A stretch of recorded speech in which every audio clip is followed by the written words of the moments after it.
A hostile country is trying to build a nuclear bomb. Behind the plot is a mastermind focused on the destruction of Israel. General Mohammed Sleiman hated Israelis, hated the state of Israel. It will take 3 elite black ops units to deal with this menace. Special forces operating deep within enemy territory to confirm the threat. That was an extremely risky intel gathering mission. If there was a mistake made, that could have been war. An elite flying unit to take it out. They destroyed their target, they exited, they lost nothing. And finally, an assassination unit to deal with the man behind the threat.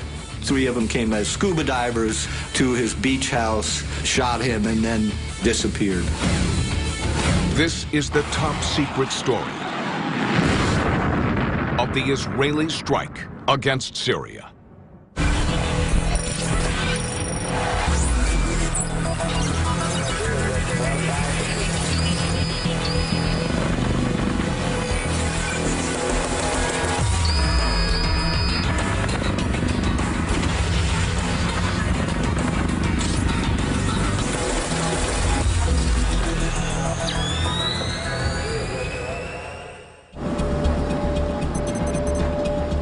North Korea, 2004. Deep inside this secretive communist state, a train travels through a remote northern town. Then, suddenly,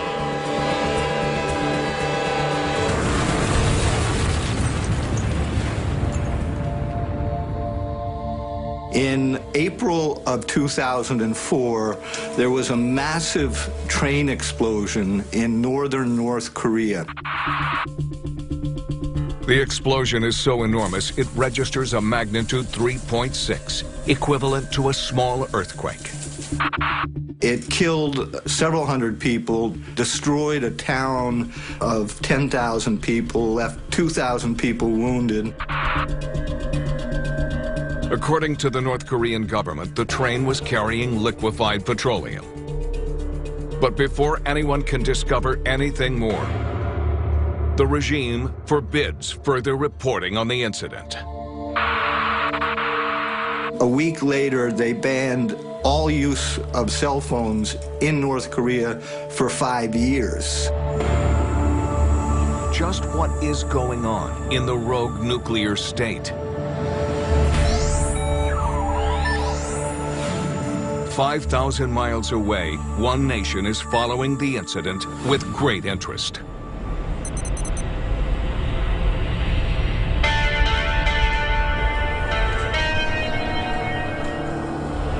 Meir Dagan is Israel's top spy, the chief of the Israeli intelligence agency Mossad. Meir Dagan was a legendary figure in the Israeli security establishment. He had a reputation for being very brutal in what he was prepared to do in pursuit of Israel's national security interests. North Korea behaving secretly is nothing new. But what intrigues Dagan are intelligence reports that a Syrian aircraft has now landed in North Korea. Contact between North Korea and the Arab world is unusual and highly concerning to Israel. And that was when the Israelis started to take a closer interest in what was going on. The plane is supposed to be delivering aid, but instead, it seems it is being loaded with the bodies of victims of the crash. And the bodies are being transported in lead-lined coffins and are carried by men wearing chemical weapon suits. This is extremely strange. Then Dagan is informed that the bodies in the lead coffins are not North Koreans, but Syrian scientists. There were 12 Syrian scientists from something called the Syrian Scientific Research Center, their covert military research and acquisition center. It raises a terrifying possibility for Dagan. Could North Korea be helping Syria to build a nuclear weapon? Dagan has to find out more. it becomes a top priority for Mossad and will eventually lead to one of the most extraordinary black ops of all time. 2 years later, a woman walks into a London hotel bar. Her arrival is noticed by a man who's been drinking alone. But this is no innocent meeting. The man is a high-ranking Syrian nuclear official traveling to London alone. He comes to London, residing in a posh hotel. He has a meeting tomorrow morning in London, but he has the night or the evening to spend. He goes to the bar of the hotel and extremely happy that in the bar he meets a woman with a wonderful character. But what the Syrian doesn't know is that he is under surveillance. Mossad had been alerted to the Syrian's visit when he checked into a hotel under a false name. The Israelis dispatched teams of people to monitor him. Unaware he is being watched, the Syrian continues to flirt with the woman. And she's also impressed by him. He orders another drink and another drink, and he's confident that he has a wonderful way of spending the night. But he is also unaware that the woman is not as she seems. He doesn't know that this woman is a part of the Mossad crew, and she was there to keep him busy while her team is breaking into his hotel room.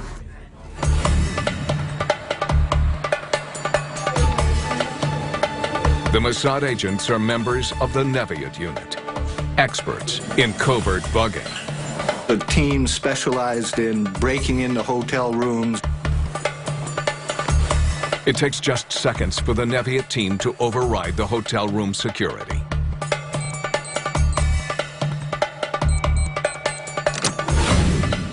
Once inside, they realize they have hit the jackpot. The Syrian official has left his laptop completely unguarded. Immediately, they go to work. The Mossad was able to break in, get its hands on the laptop computer, and copy its contents off the hard drive. The agents transfer the entire contents of the computer hard drive to Mossad HQ in Tel Aviv instantaneously. They took all the information from the computer, and then they put devices on the computer to monitor any future activity from that computer. As they leave the room, the female Mossad agent abandons the unsuspecting Syrian.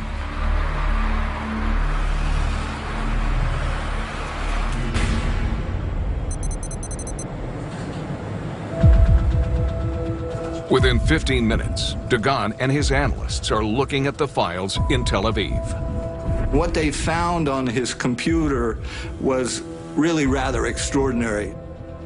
On one folder, they found JPEGs that looked very odd. Appearing on the screens in front of Dagan are hundreds of photos documenting the construction of a large industrial facility. It was clear that this is an unknown facility, a huge one. The building they saw was quite large, 130 feet by 130 feet by 70 feet tall. Initially, the building resembles a treehouse on stilts with pipes leading to a pumping station. Later photos show modifications. And eventually, the entire complex is hidden beneath a huge roof. Initially, Dagan is unsure of what the facility might be. But then, it begins to dawn on him what the images are showing. He sees large industrial equipment inside the facility. It is an exact replica of something Dagan has seen before in intelligence images from North Korea. They showed that it was almost an exact replica of the Yongbyon nuclear weapons facility in North Korea. It was exactly the same reactor. The two were perfectly matched. Dagan has no doubt as to what they have uncovered. The evidence was overwhelming. North Korea was building a nuclear reactor in Syria. The potential for a nuclear weapons program in Syria is a direct threat to Israel's national security, and one that would have to be neutralized immediately.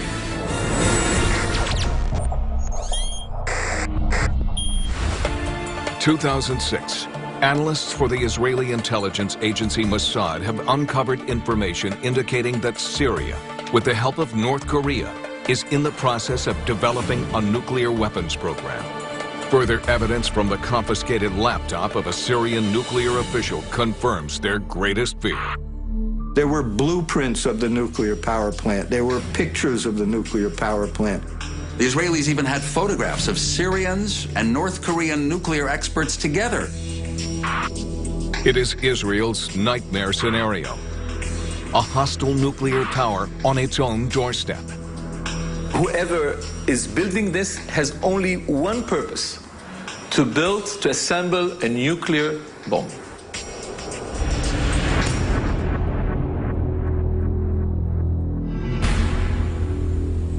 Dagan is now certain there is a nuclear weapons program in Syria.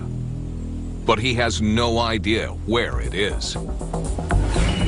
Intent on finding out, he orders Israeli satellites to monitor potential sites. Eventually, they close in on a remote area of Syria called Al-Kabar, where some highly unusual communications have been monitored. They intercepted a very unusual spike of telephone communications from this location at Al-Kabar, which is in the middle of nowhere in the desert, to Pyongyang, North Korea.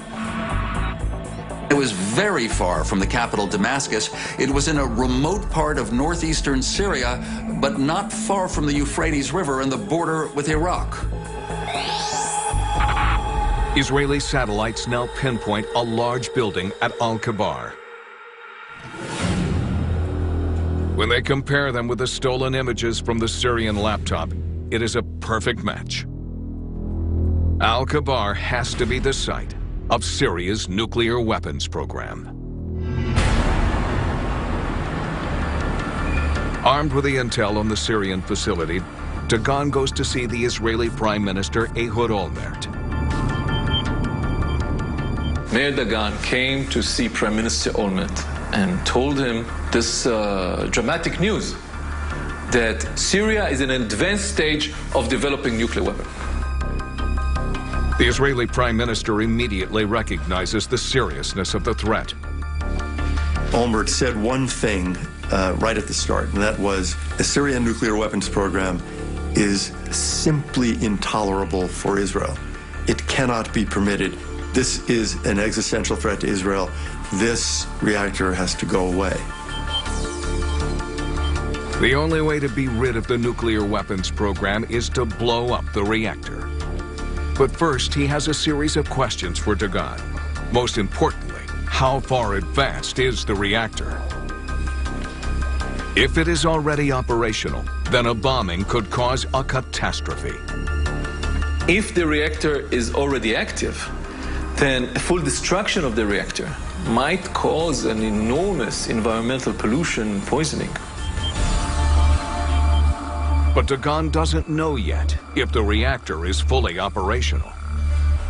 The JPEGs were 15 months old, so this facility must be more advanced. They desperately need to find out how advanced the construction is. That means doing something extremely risky. Sending someone in to take a look. The next step would have to be risking the lives of operatives. Olmert has only one group of men capable of operating undetected hundreds of miles within enemy territory.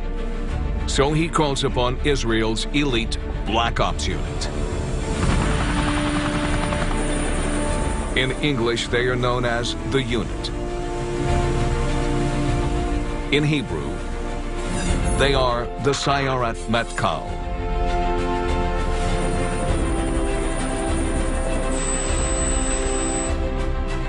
Sayeret Matkal is the highest elite commando unit of the Israeli army.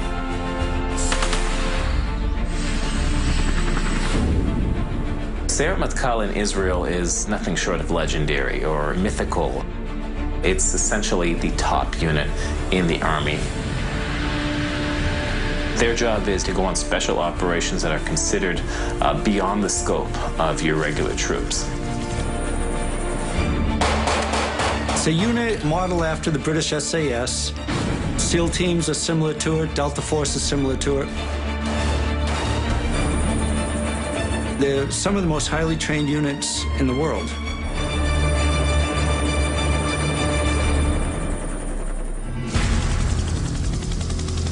The Sayarat Matkal has one particular specialty: operating covertly behind enemy lines. The expertise of Sayeret Matkal is to infiltrate enemy countries in silent intelligence gathering operations. They've gone into Jordan, they've gone into Lebanon, they've done missions in and out of these countries undetected.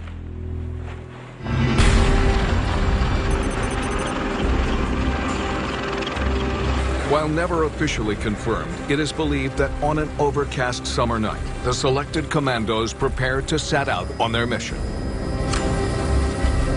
They head deep behind enemy lines to confirm the existence of the Syrian nuclear weapons program. The Israelis have been very secretive about how they got there, but certainly they are very adept at using low-flying, almost silent helicopters. It is understood they boarded two Sikorsky CH-53 Sea Stallion helicopters to travel at low altitude and cross the border into Syria.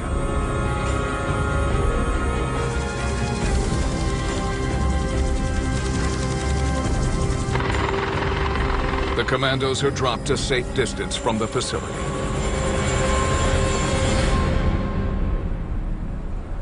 Israelis were able to get on the ground within about a mile of this mystery building in northeastern Syria. As the commandos set off, they know that no matter what, the Syrians must not be alerted to their presence.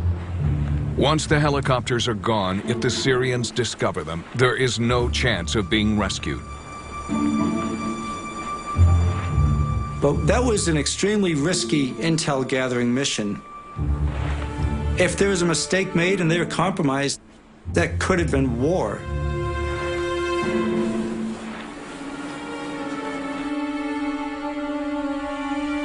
The Sayarat Matkal commandos come within feet of the Al-Kabar facility and immediately start intelligence gathering. The unit did the intel collection on the ground, right at the site. That was extremely dangerous.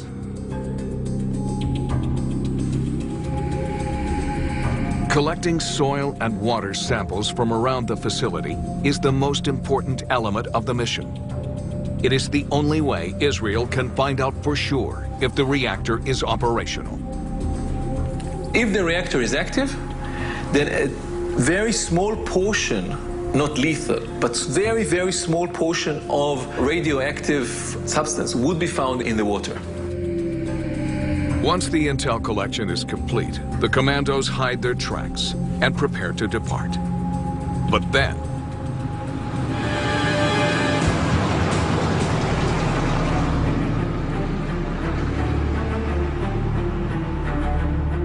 they were almost caught. They left the scene in the very last minute.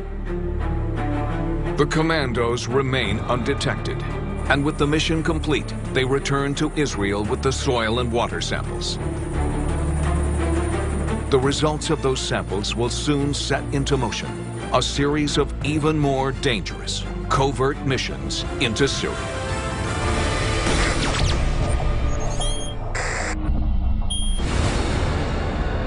Israel's elite Black Ops unit, the Sayeret Matkal, have successfully retrieved soil and water samples from behind enemy lines in Syria. In a government laboratory in Tel Aviv, the samples are now tested for nuclear contamination. The results of the exhaustive tests are delivered to Olmert and Dagan. The soil and water samples do contain traces of nuclear contamination, but crucially, not at levels that indicate the reactor is fully operational. The samples prove that the reactor is still inactive. This is critical news. It means Olmert can now give the order to take it out.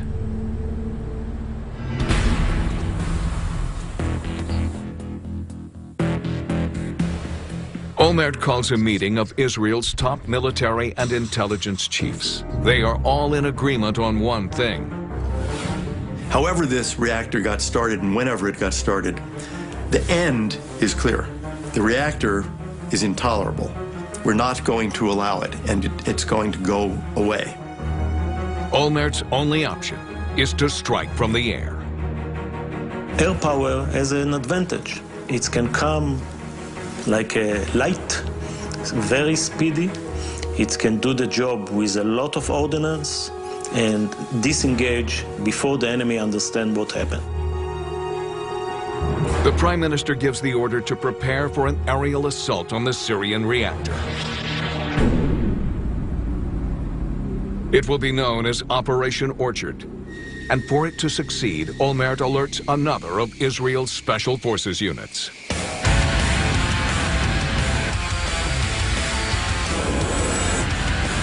Squadron 69, known as the Hapatashim, the Hammer Squadron. There is no squadron better suited for a mission to destroy an enemy nuclear program. That's because they have done it before.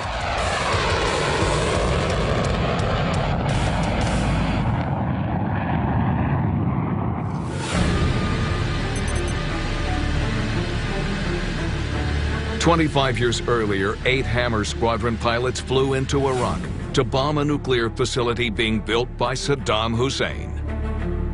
I was a fighter pilot, a major, a deputy squadron commander, who prepared himself to destroy the nuclear reactor. Evading Iraq air defenses, they take out the facility in a clinical strike. The whole operation from takeoff to the attack was 1 hour, 43 minutes and 30 seconds. But a quarter century later, an attack on Syria is a much harder prospect. For decades, Syria has been developing one of the most formidable anti-aircraft defense systems in the world. They have installed the Russian-built Tor M1 air defense system and have multiple surface-to-air missiles ready to launch against any air attack. Nothing is easy when it comes to attacking a country that has anti-aircraft systems, and so the Israelis worked hard on their countermeasures. The Hammer Squadron has aircraft specifically designed to evade such air defenses. The US-made F-15 and F-16 fighter bombers. The F-16 is well equipped to cope with a lock-on of a missile battery. We can break the lock. We can use some ECM, flares against guided missiles, and some electronic warfare against the same batteries. They also carry electronic countermeasures that can fool the Syrian air defense system and allow the attacking craft to enter Syrian airspace undetected.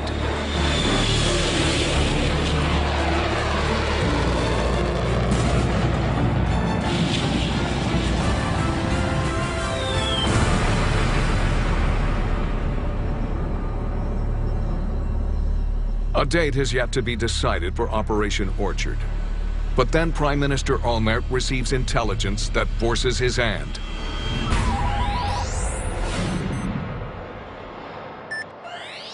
Mossad has detected activity on the Syrian coast. North Korean ships were arriving at the port of Tartus in Syria.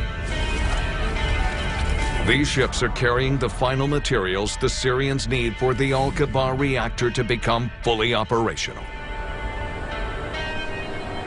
Olmert has to act now.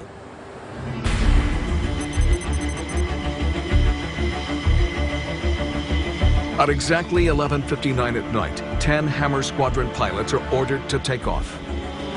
Even now, they have no idea what their target is. There were 2 sets of planes that took off around midnight in early September. The F-16s and F-15s take off 20 seconds apart, armed with 500-pound AGM-65 bombs. They head out to sea at nearly 600 miles an hour and follow a route designed to avoid detection by Syrian air defenses. What the Israeli Air Force did was map a route that would take planes to the west over the Mediterranean, then north, then east over Turkish airspace.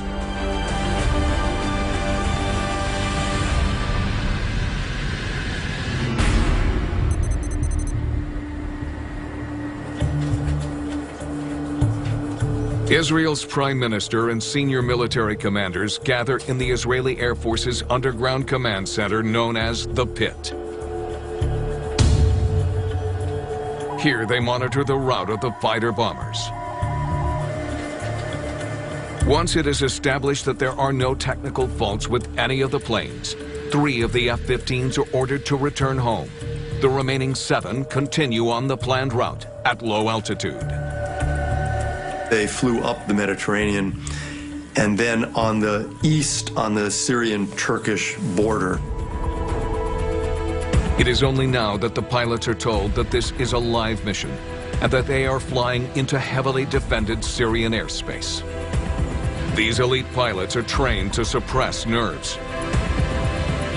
As a fighter pilot, develop some mechanism and techniques how to depress the fear. I'm not telling you that there is no fear. If somebody will tell you he is not afraid, he is lying to you. It is always there. It is always with you. The fact that you can be killed.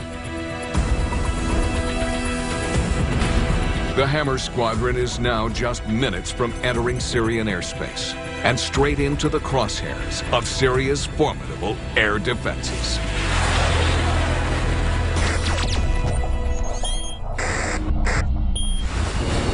September 6, 2007. Operation Orchard is in effect, and Israel's Special Forces unit, the Hammer Squadron, prepares for an aerial assault on their target, a Syrian nuclear reactor. As the planes approach Syrian airspace, it is now that they will encounter their enemy's air defense systems. The military side of the operation involved somehow evading the Syrian radar so as not to alert the Syrians to their presence. Using codes allegedly sold to them by Russia, the Israelis are able to make the Syrian air defenses suddenly display hundreds of enemy planes. Then, just as suddenly, the Syrian system detects no enemy planes at all. To the Syrians, it appears like a brief technical glitch. So the Israelis actually made the Syrian system think that everything was normal, as though the radar screens were absolutely fine, but the Israeli planes were invisible. The Syrians didn't even know they were under attack. Now in enemy airspace, they move on to the next stage. Precise coordinates of the Al-Kabar complex are sent to the Israeli pilots' onboard computers, and the planes swing south to begin their bombing run. So this is the risky time. This is where your breathing become much more in a high pulse. As the pilots focus on the target, they are at their most vulnerable. You have 1 minute that you are exposed to everybody, and you are not defending yourself because you are concentrating on aiming on the target. This is the 1 minute that the most difficult of the flight.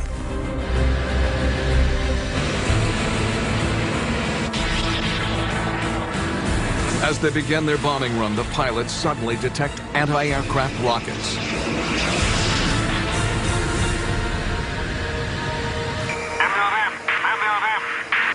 Back in the pit in Tel Aviv, they have no idea what is going on.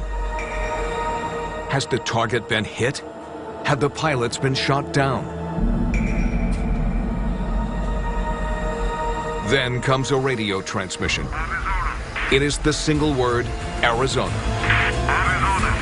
The code word that confirms the bombs have found their target.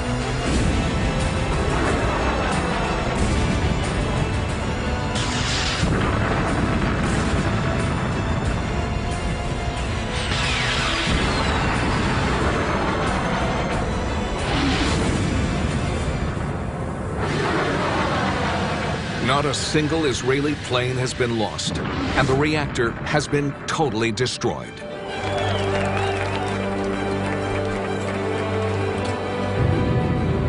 There was nothing left, really, but a smoking ruin at the reactor. The most dangerous part of the mission is over. When you release the bombs, you are much lighter now. You can maneuver much stronger, and you go back to a low level, and then you start to relax. The pilots exit Syrian airspace at high speed. The mission is a complete success. They destroyed their target, they exited, they lost nothing.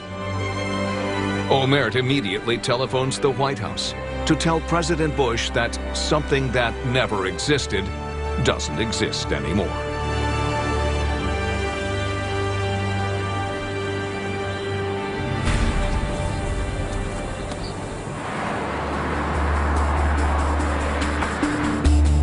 Now there is a tense wait for the Syrian response. Olmert is confident that the Syrians won't risk reacting publicly, but he cannot be certain. Immediately after the raid, he had sent a message to Syrian President Bashar al-Assad saying that Israel would not openly take credit for the raid. They calculated that if they didn't make too much noise about it, didn't claim responsibility for it, didn't boast about it, then it might be in Assad's best interest simply to ignore it. Sure enough, the gamble pays off. Syrian state news announces that Israeli planes had been repelled from Syrian airspace. It is a lie, but both countries are content to pretend that the bombing never happened. It seems Olmert has successfully safeguarded Israel's future. But one thing still bothers Olmert and Dagan. How had Syria managed to develop a nuclear weapons program in complete secrecy? For 7 years, Israel didn't know about the #1 project that the Syrians were engaged with. Now, a nuclear reactor is not something that it's easy to hide. It's a huge facility. So Mossad begins investigating how Syria has managed to keep the Al-Kabar facility a secret. What they uncover is that the Syrians had developed a networking system that avoided all electronic communications. They took a flight back in time. They said, let's, in the most sensitive issues, let's not use any sort of electronic transmission. Every time we want to send a message, we will print a hard copy, put it in an envelope, seal it with wax, write top secret, and build a network of couriers that would take these envelopes from place to place. And at the heart of this communication system is a man renowned for his hatred of Israel and one of the most powerful men in Syria, General Mohammed Suleiman. Mohammed Suleiman was the most powerful, closest advisor to the current leader of Syria, Assad. His office was just across the hall from the office of the president in the presidential palace in Damascus. Because of his closeness to the president, Suleiman is known as Assad's shadow. This is the mastermind behind Syria's top-secret nuclear program. Suleiman, he had credit for the compartmentalization within the Syrian government that allowed him to undertake this project for years. And no one knows about it. But Mossad has uncovered some even more worrying intelligence. The intelligence was that Suleiman had not gotten the message. After the destruction of the nuclear power plant, the Israelis received intelligence that the Syrians were resuming their efforts to build another nuclear power plant. The Syrians may have to start from scratch, but with Suleiman in charge, it seems that the Syrian nuclear weapons program could soon be up and running again. You know, technically, when you destroy a nuclear program, within 5 years, the countries that have done it can do it again. If you have enough money, enough determination and know-how, and you start from zero your nuclear program, in 5 years you can have the bomb. The Israelis conclude that so long as Suleiman is in charge, they remain under threat. He and his talented bureaucratic and organizational capabilities are still around. So, what do you do? For Israel, there seems no other option. They have to kill him.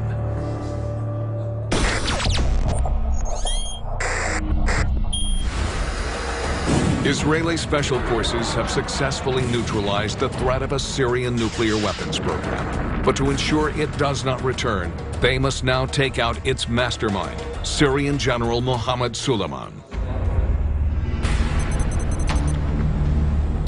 But eliminating Suleiman will be a much harder task than striking at a static building in the desert. The Syrian general is an incredibly cautious man. His movements are a closely guarded secret, known only to a few. In Damascus, he is under armed guard. Getting to him there will be impossible. But in the summer of 2008, Mossad discovers that Suleiman is planning to spend a weekend at his second home, a villa in the Syrian coastal city of Tartus.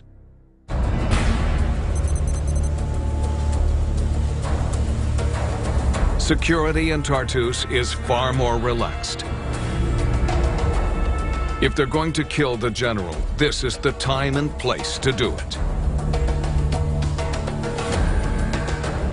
But it will require another of Israel's Black Ops units to carry it out.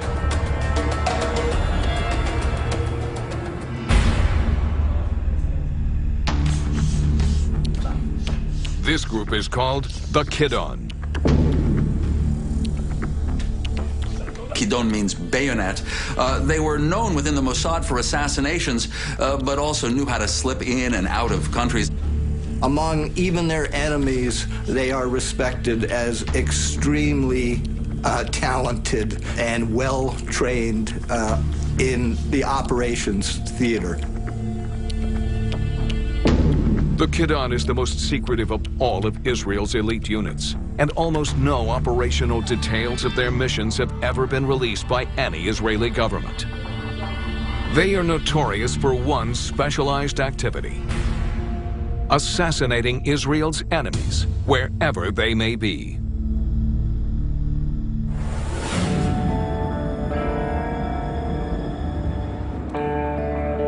As the Kidon study Suleiman's villa, they realize that although well guarded from the street, from the sea, the rear of the villa is totally exposed.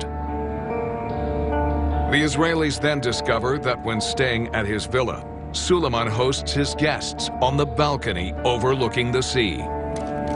Initially, they consider bringing a boat close enough to the shore for a sniper to target Suleiman from the boat.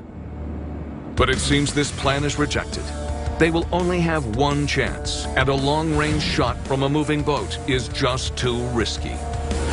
The further out the shot, the harder it is to get a headshot. When you're taking a shot from a boat of a guy on land, it's a little bit of a harder mission. The only other option is to send someone onto shore.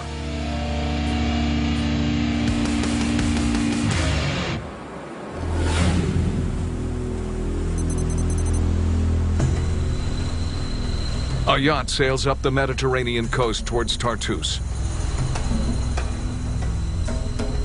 It is registered to a wealthy businessman, but today the crew is believed to be carrying 2 Kidon snipers. They sent in one of their intelligence assassination teams in a ship off the coast of Tartus, off the coast of Syria. About a mile off the coast, the yacht drops its sails, and the assassins make their way to shore. Snipers from the ship came as scuba divers to his beach house.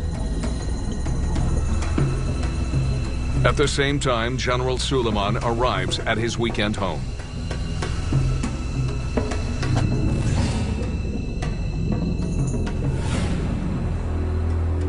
As the sun sets, the snipers supposedly emerge from the water.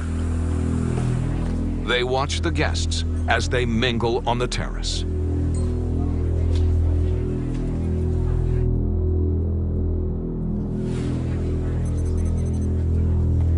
Eventually, Suleiman appears. He was having dinner at his country home along the sea. His friends and family were sitting around the dinner table. As the general entertains his guests, the 2 snipers line him up in their crosshairs. They get ready to take the shot. But then, their target is obscured. They move to a new position.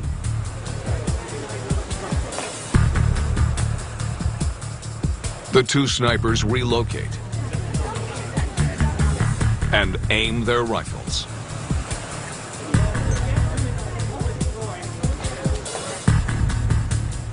They have earpieces enabling them to hear an electronic countdown. This will ensure they fire simultaneously.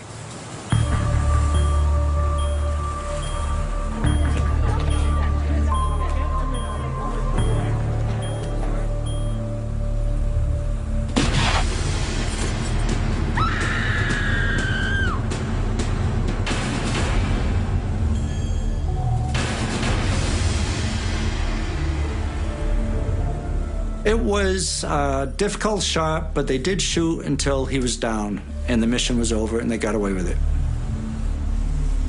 Both bullets had found their target. One in the head, one in the neck.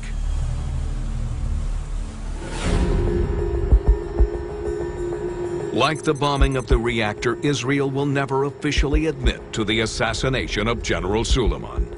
The Israelis do not talk publicly about killing people overseas because it's actually against the rules. But they do say things, including in this incident, they referred to it as a very happy accident. That was actually an official statement. Taking out the threat of a Syrian nuclear weapons program has been an extraordinary accomplishment, calling upon 3 elite special forces units. The Syrian met call to identify the threat. The Hammer Squadron to take it out. And the Kidon to ensure that it cannot return. Thanks to these operations, a dangerous and volatile regime has been stopped from acquiring the most dangerous of all weapons of mass destruction.